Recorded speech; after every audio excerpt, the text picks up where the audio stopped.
찬양대로만 믿으면 됩니다. 오늘 찬양대로. 찬양도 오늘 잘했어요. 자, 마음을 다하여 여호와를 사랑합시다 하고 한번 인사합시다. 옆 사람과 앞뒤 사람. 그러면 하나님께서 복을 주실 것입니다.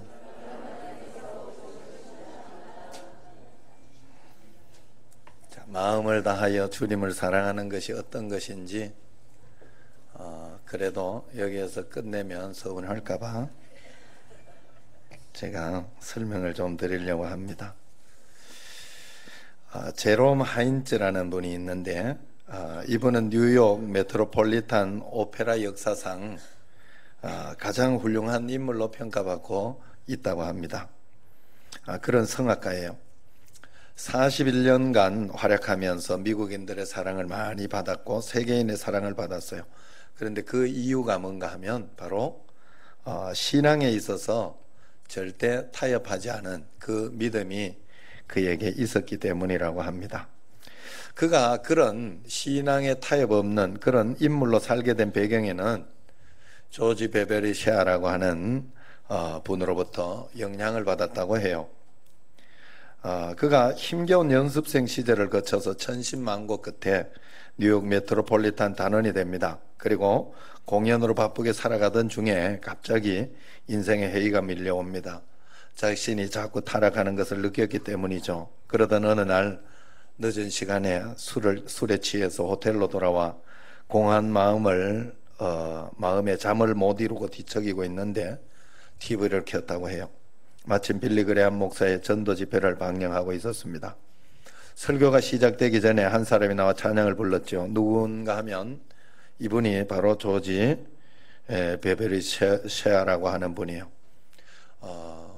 오늘 불렀던 주 예수보다 더 귀한 것은 없네, 이 세상 부귀와 바꿀 수 없네 하는 그 찬양을 지었죠. 이분이 바리톤의 영감 있는 목소리로 노래할 때 그는 야, 저렇게 잘 부르는 사람이 나처럼 이 길을 걸었다면 이 메트로폴리탄의 이 최고의 무대에서 노래할 수 있었을 텐데 하고 생각을 하면서 이렇게 보는데 그의 간증을 들었어요. 여기에서 조지 베베리 샤의 간증을 여러분에게 잠깐 말씀드리면, 이분은 빌리 그레함 목사님이 설교하기 전에 찬양을 늘 먼저 하는 그 복음성가로 굉장히 유명한 분이에요. 그런데 이분이 20대에 미국 뉴욕에 있는 보험회사에서 일했다고 합니다. 그런데 23세 때 어느 날 한 라디오 공개방송 프로그램에 나가서, 오늘날 우리나라도 그런 공개방송 프로그램들이 있잖아요. 이렇게 가수 이렇게 만드는 뭐라고 하지? K-팝 스타 이런 거나 그런 것에서 이제 노래할 기회를 얻었다고 합니다. 그가 부른 노래가 심사위원 전원의 만장일치로 1등을 차지했다고 해요. 그날로 그는 유명 스타가 됐다고 하죠. 그러면서 여러 방송사에서 끊임없이 계약 제의가 들어왔다고 합니다. 그가 그 길로 가면 많은 돈을 벌 수가 있었습니다. 수많은 사람들의 인기를 벌고 또 스타가 될 수 있었다는 거죠. 그런데 그가 그 일을 하면 주의를 지킬 수 없고 또 성가대를 할 수 없고 찬양을 할 수가 없었다는 거죠. 그때 그는 고민을 하고 갈등을 하게 됩니다. 내가 돈을 벌고 많이 벌어서 세상의 길로, 출세의 길로 갈 것인가, 아니면 주일 예배를 드리고 하나님을 찬양하는 길로 갈 것인가. 지금까지도 잘 살아왔는데 그랬겠죠. 이런 아들의 고민을 알아챈 그의 어머니가 그가 늘 치던 피아노 앞에 시한 구절을 적어놨다고 그래요. 고민에 빠진 그는 답답한 마음으로 피아노를 치다가 어머니 필체로 된 시 한 편을 봤습니다. 나는 차라리 예수를 소유하겠네, 주 예수보다 더 귀한 것은 없네 하는 그런 시였다고 합니다. 그 시구를 읽는 순간 뺨에서 눈물이 줄줄 흘러내렸습니다. 그는 그 시를 수정해서 즉석에서 그 찬송가를 작사 작곡했다고 해요. 주 예수보다 더 귀한 것은 없네, 이 세상 부귀와 바꿀 수 없네, 영 죽은 내 대신 돌아가신 그 놀라운 사랑 잊지 못해, 세상 즐거움 다 버리고 세상 자랑 다 버렸네. 주 예수보다 더 귀한 것은 없네. 주 예수보다 귀한 것은 없네. 이 찬송이 그의 인생을 바꾸어 놨어요. 그래서 그는 세상 가수로 가는 길을 포기했습니다. 유명을 포기하고 인기를 포기한 것이죠. 그냥 주일학교와 찬양대 하면서 주일을 섬기기로 결심했어요. 그런데 이렇게 주님만을 붙잡고 섬기기로 결심한 그에게 새로운 인생의 길이 열리죠. 그게 바로 빌리 그레함 센터에서 연락이 왔고, 빌리 그레함 설교 직전에 찬양을 하는 그런 사람으로 세움을 받게 됩니다. 그의 찬양은 수많은 사람들에게 감동을 주었고, 그는 순식간에 전 세계에 알려졌고 미국에서 가장 크고 권위 있는 상인 그래미상을 받았다고 합니다. 그리고 수많은 앨범을 내게 되죠. 하나님은 그가 방송국에서 세상 가수가 되는 길보다 더 많은 것을 그에게 부어주신 것입니다. 음악인에게 꿈과도 같은 그래미상을 그는 10번이나 받았다고 합니다. 1984년 한 번은 네덜란드 암스테르담 대전도 집회가 열렸어요. 조지 베브리시아가 나와서 찬양을 할 때 모든 사람들이 스타디움에서 일어나 환호하면서 박수갈채로 답을 합니다. 박수 소리가 끝나갈 때 그는 자리에서 일어나서 청중들에게 이렇게 말했다고 합니다. 감사합니다. 감사합니다. 그러나 나는 여러분이 보내주신 박수갈채와 그리도를 바꾸지 않겠습니다.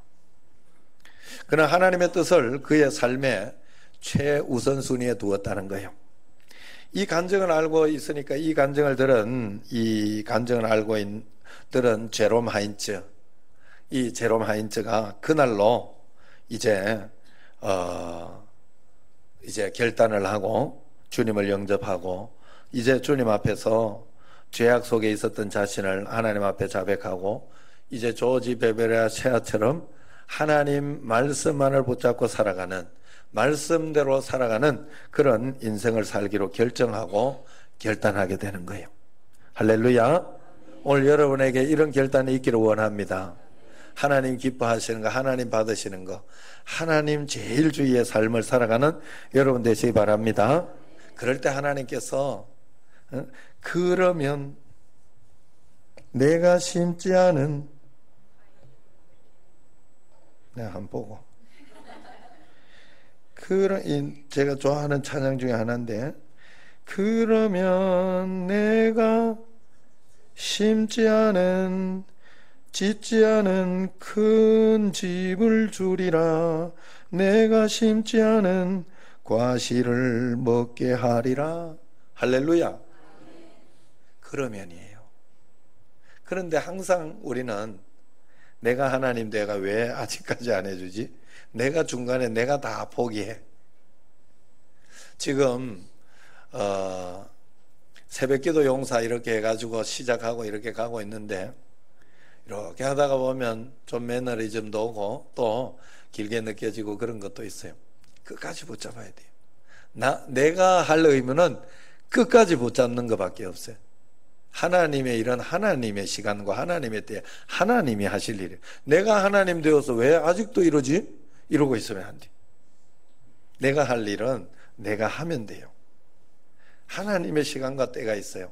나중에 돌아서서 보면 그 시간과 때가 맞았다는 것을 분명히 알게 돼요.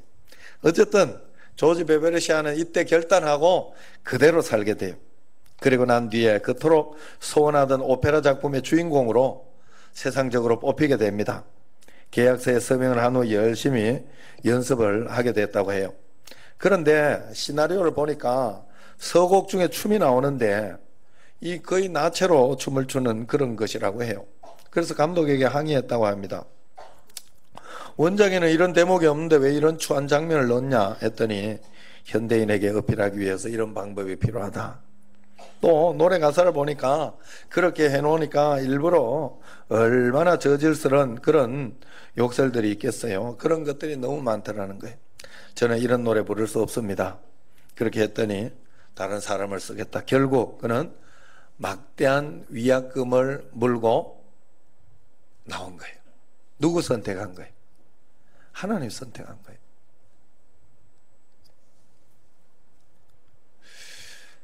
그러나 하나님은 그를 그냥 두지 않았죠. 그를 멀지 않은 날에 그를 최고의 오페라 가수가 되게 하셔서 현재까지 미국인들 뿐만 아니라 전 세계적으로 가장 존경받는 오페라 인물이 되었어요. 그의 간증이 아주 감동적이에요. 나는 그날 오페라 극장에서 사표를 던지고 나와 주 예수보다 더 귀한 것은 없네를 찬송하며 집으로 돌아오던 그 저녁이 내 인생에서 가장 행복했던 저녁입니다. 그렇게 고백했다고 해요. 할렐루야. 여러분, 우리가 하나님을 믿되 정말 하나님을 진심으로, 정말 하나님을 전적으로 내 마음과 뜻과 성품을 다해서 하나님을 믿어야 돼요. 여러분, 그게 제 1계명 아니요. 다른 거 할 게 없어. 마음과 뜻과 정성을 다 하나님 섬기는 거, 이것만 하면 되는 거예요. 계시록 4장에 보면 사도 요한을 이제 하나님 부르시면서 이렇게 설명을 해요. 이후에 마땅히 일어날 일들을 내가 네게 보일 것이라. 다시 말해서 사도 요한을 부르는데 마땅히 앞으로 일어날 일들을 볼 수 있게 해서 너가 그것을 요한계시록도 쓰고 그러면서 믿음의 담대함을 가지고 이 땅에서 살아가라. 그래서 반모섬에서 요한은 그 말씀을 듣고 요한계시록을 쓰지 않아요. 그러면서 정말 담대하게 믿음으로 마지막까지 믿음을 가지고 순교하는 그 신앙을 가집니다. 요한이 그것을 쓸 수 있었기 때문에, 미래를 볼 수 있었기 때문에 걱정과 두려움 속에 살지 않았어요. 원망과 불평 속에 살지 않았어요. 우리가 이스라엘 백성들의 이야기를 들으면 그런 생각을 많이 하죠. 그들은 홍해를 건너고 광야 생활을 하는 동안 가장 많이 한 것이 원망과 불평, 틈만 나면 원망했어요. 그 이유가 뭡니까? 열악한 광야를 지나면서 만나게 될 적과 꿀이 흐르는 땅을 기대하면서 참고 인내한 것이 아니라 그 당시 상황과 환경을 보면서 원망하고 불평했던 거예요. 그 현실이 전부라고 생각했다는 거예요. 오늘 우리는 어떻습니까? 교회에 왔다 갔다 하지만 결국 보는 건 땅의 현실밖에 없지는 않습니까? 그것만 보고 사니까 날마다 죽겠다. 날마다 죽겠다. 힘들다. 어렵다. 그렇게 하는 건 아닐까요? 여러분, 오늘 여러분께 성령께서 강력한 은혜를 주시기 원합니다. 그래서 여러분들이 영안을 뜨고 세상 가운데에서 절망하고 낙심하는 인생이 아니라, 원망하고 불평하는 인생이 아니라 멀리 눈을 들어 하나님 나라를 보고 하나님께서 예배하신 복을 보아 그 복을 바라보며 희망과 소망과 용기를 가지고 인내하면서 나아갈 수 있는, 그리고 승리의 그 기쁨을 미리 가질 수 있는 그런 인생이 되기를 원합니다. 우리가 현실에 초점을 맞추고 안달복달하는 탐욕을 부리면 반드시 우리에게 찾아오는 것이 좌절과 공포, 절망하는 그런 마음이에요. 그러나 우리가 눈을 돌려서 광야를 넘는 젖과 꿀이 흐르는 가나안 땅을 볼 수 있다면 우리는 오늘 이 아픈 현실을 기쁨으로 이겨나가면서 승리하면서 나갈 수 있다는 거예요. 우리가 만약 이런 믿음이 있다면 어떻게 살아갈까? 오늘 말씀으로 여러분에게 해석해 보려고 해요. 내가 만약 미래를 보는 믿음, 하나님 나라를 내게 아직 이루어지지 않았지만 하나님께서 이루실 그 미래를 보는 믿음이 있다 하면 우리는 어떤 삶으로 살아갈까? 1절 말씀대로 살 것입니다. 한번 1절 같이 읽겠습니다. 그러므로 형제들아, 내가 하나님의 모든 자비하심으로 너희를 권하노니 너희 몸을 하나님이 기뻐하시는 거룩한 산 제물로 드려라. 이는 너희가 드릴 영적 예배니라. 아멘. 산 제물은 우리가 평상시 늘 하나님 앞에 살아있는 예배의 그 삶을 산다 하는 그런 뜻이겠죠.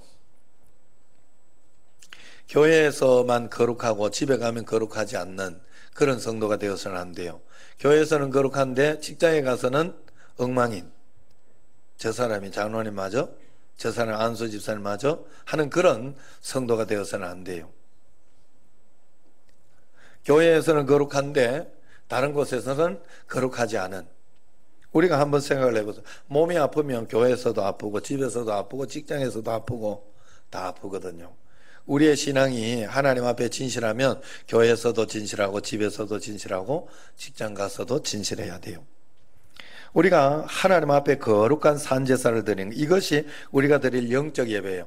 살아계신 하나님, 우리가 믿음으로 하나님 나라의 역사가 일어날 것을 믿는다면 오늘 나는 거룩한 산제사로 드리고 있을 것이다 하는 거예요. 그러면 이 거룩한 산제물은 내가 어떻게 드리는 것이 맞느냐 2절에 해석하고 있습니다. 같이 읽습니다. 너희는 이 세대를 본받지 말고 오직 마음을 새롭게 함으로 변화를 받아 하나님의 선하시고 기뻐하시고 온전하신 뜻이 무엇인지 분별하도록 하라. 할렐루야. 우리가 세상 풍조에 휩쓸려 살면 안 돼요. 제가 하나 착각했던 게 있었어요. 뭔가 하면 우리 집에 애가 이제 운동을 하고 그렇게 하니까 이제 부상에 있으니까 부상하는 사람들은 페널티를 줘가지고 주일날도 나오게 해. 그렇게 하니까 이게 교회를 못 가는 거예요. 주일날. 물론 뭐 수요 예배, 금요 철학 또 이렇게 예배에 있는 시간은 무조건 다 갑니다. 그렇게 해서 그것으로 생각했지만 그래도 주일 예배인데. 그래서 저는 별 생각이 없었어요. 당연하다고 생각을 했어요. 근데 어머니가 그걸 가지고 저희 어머니가 그러면 그만둬야지 그러더라고. 아차. 어머니 신앙이 맞는 거예요. 나는 돈 보고 그게 별거 아니라고 생각을 한 거예요. 그래서 이야기를 했죠. 너 거기서 예배를 못 드리게 하고 정 그렇게 하면 그만둬야지. 그렇게 결단하고 해라. 그렇게 했더니 이야기를 하니까 되는 거예요. 허락해 주는 거예요. 가게. 그래서 지금 그것을 허락을 받아 주의를 성수하고 있어요. 여러분, 그 신기한 게 우리가 하나님 앞에서 정말로 내가 하나님 앞에 이 세대의 풍조를 그대로 따라가면 안 되는 거예요. 주일날 뭐 한다고 다 이렇게 하면 안 돼요. 우리가 하나님 앞에서 하나님이 기뻐하시고 온전하신 뜻이 무엇인지 분별하도록 매일매일 귀를 기울이고 하나님 말씀대로 살겠습니다 하고 한 걸음 한 걸음 살아가는 것이 우리의 전부여야 돼요. 그렇게 살아갈 때 우리는 어떻게 되느냐, 어떤 모습이 되느냐 3절에 나오죠. 같이 한번 읽겠습니다. 내게 주신 은혜로 말미암아 너희 각 사람에게 말하노니 마땅히 생각할 그 이상의 생각을 품지 말고 오직 하나님께서 각 사람에게 나누어 주신 믿음의 분량대로 지혜롭게 생각하라. 아멘. 할렐루야. 하나님의 은혜로서 은혜를 알고 마땅히 생각할 이상의 생각을 품지 않고 오직 하나님 말씀대로 살게 되는 것이죠. 하나님께서 내게 주신 지혜의 분량이 있어요. 그렇기 때문에 우리는 마땅히 생각할 이상을 생각하면 안 돼. 이거 왜 이렇게 안 되지? 왜 이렇게 안 주지? 뭐 해도 안 되네? 이건 내가 생각할 일이 아니요. 그건 하나님이 하실 일이요. 내가 하나님 되면 안 돼요. 이 세상에는. 하나님이 하신 일은 내가 가타부타 할 수 없어요. 그렇기 때문에 내가 할 수 있는 것이 있어. 하나님 앞에. 내가 할 수 있는 것은 약속을 붙잡는 거예요. 약속. 끝까지 붙잡아야 돼. 이 약속을 내가 꼭 붙잡아. 미래는 하나님이 지고 있기 때문에 귀신도 미래는 못 맞춰요. 100이면 100 다 틀려요. 왜? 주님이 미래를 지고 있기 때문에 그렇고 우리의 믿음으로 미래는 바뀌어질 수 있기 때문에 그래요. 충분하게 바뀌어지기 때문에 그래요. 과거는 맞출 수 있어도 미래는 그렇게 맞추는 게 아니에요. 그러므로 저절로 되어지는 게 없어요. 여러분의 믿음과 하나님의 능력으로 미래는 충분히 바뀌어지는 거예요. 여러분, 그렇기 때문에 우리는 하나님 앞에 믿음의 분량은 마땅히 생각할 이상을 생각하면 안 돼요. 그냥 오직 하나님의 말씀대로만 생각하면 돼요. 그래서 우리가 하나님 앞에서 그런 마음, 하나님이 기뻐하시는 것을 내가 기뻐하고 하나님이 귀하게 생각하는 걸 귀하게 생각해야 돼요. 그리고 우리가 이렇게 생각해 보면, 하다가 보면 사람들이 착각을 하는 게 하나 있어요. 하나님 귀하게 생각하는 거 11조라, 주일 성수 요 두 가지 정도만 생각을 해요. 왜냐하면 이 돈이 들어가는 문제니까 그것만 하면 된다고 생각을 해. 다른 거 잘 못하는 거예요. 주일 성수도 뭐 이렇게 워낙 이렇게 주일 성수 11조 이런 것을 이야기하다가 보니까 그런데 그것과 여러분들이 똑같이 귀하게 여겨야 하는 게 있어요. 뭔가 하면 원수를 사랑하라, 용서하라, 인내하라, 항상 기뻐하라, 쉬지 말고 기도하라, 범사에 감사, 똑같은 말씀이에요. 명령이에요, 명령. 그런데 그건 별로 귀하게 생각하지 않는다니까. 대충 생각한다니까. 별거 아니라고. 여러분, 하나님 축복받는데 그렇게 해서는 안 돼요. 주의 계명을 그렇게 우습게 생각해. 똑같은 계명이라니까요. 제가 우리 미국에 있는 우리 딸 때문에 내가 안 그냥 좋게만 해주는데 이건 안 되겠다 싶어서 감사일기를 우리 집에서는 생명처럼, 우리 집에서 안 쓰면 누가 쓰겠어요? 생명처럼 생각해요. 그래서 늘 아이들이 감사일기를 보내옵니다. 매일매일 저녁에 자기 전에.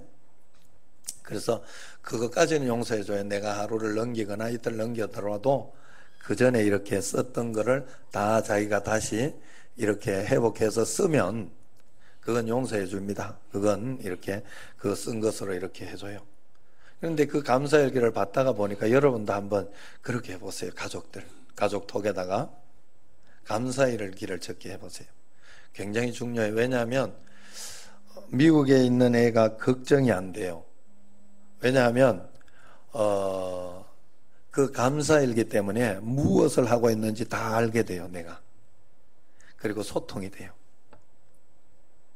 일단 저는 그래서 굉장히 고마워요. 굉장히 좋고. 그래서 굉장히 중요하게 생각해요. 그래서 중요하다는 표현으로 한번 감사일기 한번 빠지면 5만 원씩 빼겠다 그랬어요. 5만 원씩 빼고 보내겠다. 그런데 요번에 막 계속 시험치고 막 며칠을 밤을 새우면서 그러면서 감사일기 2번 빠지더라고. 벌써 두 번째 빠지고 오늘까지 안 쓰면 3번째. 제가 오늘 새벽에 규정을 바꿔버렸어요.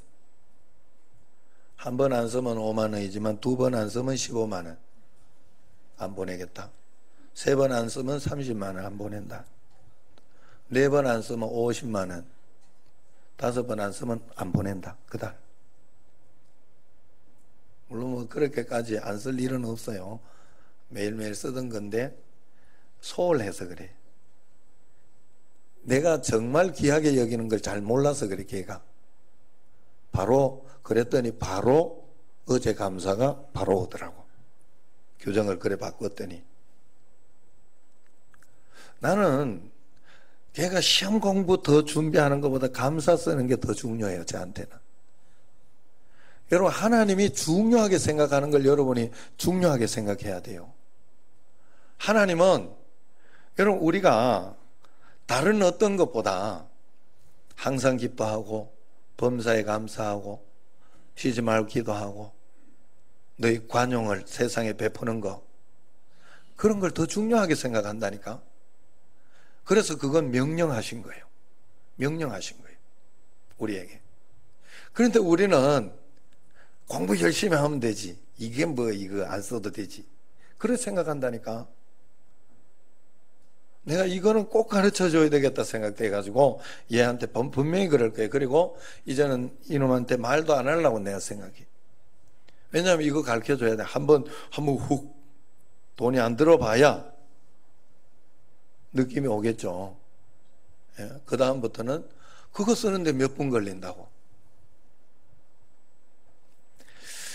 여러분, 우리가 십자가로 살고 말씀대로 사는 거, 여러분, 우리가 내가 생각하기에 중요한 걸 생각하면 안 돼요. 여러분, 성경에서 중요하게 생각하는 걸 해야 돼요, 우리는. 그게 굉장히 중요한 거예요. 성경에서 예배가 중요하다 하면 예배가 중요한 거예요. 성경에서 사랑이 중요하다 하면 사랑이 중요한 거예요. 인내가 중요하다 하면 인내가 중요한 거예요.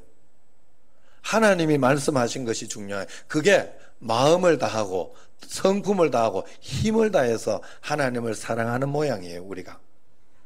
달리 어떻게 하나님을 사랑하는 걸 표현하겠어요? 여러분, 우리가 그런 마음으로 주님 앞에 꼭 살아야 할 줄로 믿습니다. 마지막으로 토마스 오베다이아 치솜 목사님의 간증으로 말씀을 마치려고 합니다. 미국의 한 가난한 가정에서 태어나셔서 독학으로 공부를 해서 교사가 됐어요, 이분이. 그런데 건강이 악화되어 교사직도 내려놓게 됐습니다. 아무 일도 할 수가 없었어요. 몸이 아파 쉬고 있다가 27세에 예수님을 영접하고 은혜를 받고 무디 신학교에 들어갔습니다. 신학을 공부한 다음 목사님이 됐는데, 그런데도 몸이 계속 아파 1년만 목회를 하고 더 이상 사역을 할 수 없게 되었어요. 앞으로 어떻게 살아가나 하면서 기도하는 가운데 어느 날 1923년 어느 날 예레미야 3장 22절 23절 말씀이 그에게 확 다가온 거예요. 여호와의 인자와 긍휼이 무궁하심으로 우리가 진멸되지 아니함이니이다. 이것들이 아침마다 새로우니 주의 성실함이 크시도소이다. 이 말씀이 마음에 확 들어오면서 마음을 뒤흔들어 놓는데, 주님의 인자와 긍휼하심이 영원하다. 이 놀라운 은혜가 날마다 나에게 새로우니까 내가 주님을 믿고 의지합니다 하고 용기를 내게 된 거죠. 이 말씀대로 믿고 따라가게 된 거죠. 그러면서 너무 감동을 받고 이것을 찬송 가사로 만들어 곡이 붙여졌어요. 이 찬송이 계속 불리기 시작했는데 무디 신학교에서 학교 교가로 불릴 정도로 비공식 교가로 모일 때마다 이 찬송을 불렀다고 해요. 그때 총장이었던 학튼 총장이 이 찬송을 너무 사랑해서 장례식 때도 그 찬송이 불려졌다고 합니다. 또 이 찬송이 유명해진 계기는 빌리 그레함 전도단의 그 아까 이야기했던 조지 베버리샤가 이 곡을 부름으로 전 세계적으로 이 찬양이 알려지게 됐다고 해요. 치솜 목사님은 어떻게 됐을까? 이 고난 가운데도 하나님을 찬양하고 하나님의 은혜대로 하나님 말씀대로 한 걸음 한 걸음 살아냈더니 그는 찬송 지을 때마다 건강 주시고 또 역사하시고 그래가지고 결국 1년밖에 못 살던 그 사람이 94세까지 아주 장수하면서 1200편을 지었다, 찬송을 지었다고 해요. 참 신기한 골골한 사람이 오래가. 우리 어머니 그렇게 고생해도 내가 우리 집에 우리 어머니가 오래 갈 것 같아. 건강 안 좋으신 분은 오늘부터 열심히 찬송 부르시고 찬송도 만드시고 찬송을 열심히 부르시기 바랍니다. 그의 고백이 이렇습니다. 그 치솜 목사님 고백이, 나는 어렸을 때부터 지금까지 건강이 나빴습니다. 그렇지만 언약을 지키시는 하나님의 변함없는 신실함과 놀라운 보살핌을 이 찬송에 기록할 수밖에 없었습니다. 지금도 하나님 은혜를 생각하면 감사가 솟구쳐 오릅니다. 그 찬송이 무엇일까? 바로 393장. 오 신실하신 주 내 아버지여, 늘 함께 하시니 두려움 없네. 그 사랑 변찮고 날 지키시며 어제나 오늘이 한결같네. 할렐루야. 마땅히 생각할 것 이상 생각하지 마십시오. 하나님은 신실하셔요. 늘 함께 계셔요. 그게 우리가 마땅히 생각해야 할 게, 그 사랑 변찮고 날 지키시며 어제나 오늘이 하나님은 한결같아요. 변하는 건 내가 변해서 그래요. 내가 흔들려서 그래요. 하나님은 절대 틀리지 않습니다. 하나님의 시간은 내 시간과 조금 달라요. 하루가 천년 같고 천년이 하루 같은 그런 시간은 있어요. 그러나 지금까지 제가 우리 청신제일교회나 모든 분들을 볼 때 하나님의 시간에 정확하게 하나님은 놀라운 역사를 보여주시는 것을 분명히 봤습니다. 마땅히 생각할 것 이상 생각하지 마시고 주님이 귀하게 여기는 거 귀하게 여기시고 주님이 귀하게 보는 거 귀하게 보면 됩니다. 다른 사람 보면 안 돼요. 다른 사람, 저 사람 왜 저래 하는 순간 내가 하나님 되는 거예요. 그러면 안 돼요. 내 것만 잘하면 돼요. 내가 지금 그렇게 하고 있는지, 내가 정말 하나님 앞에서 그렇게 살고 있는지, 그러면 하나님은 반드시 하나님의 역사 속에 그 일을 이루어 주실 줄로 믿습니다. 신실하신 하나님을 믿고 믿음으로 살아가는 여러분과 저가 되기를 주의 이름으로 축원합니다. 기도하겠습니다.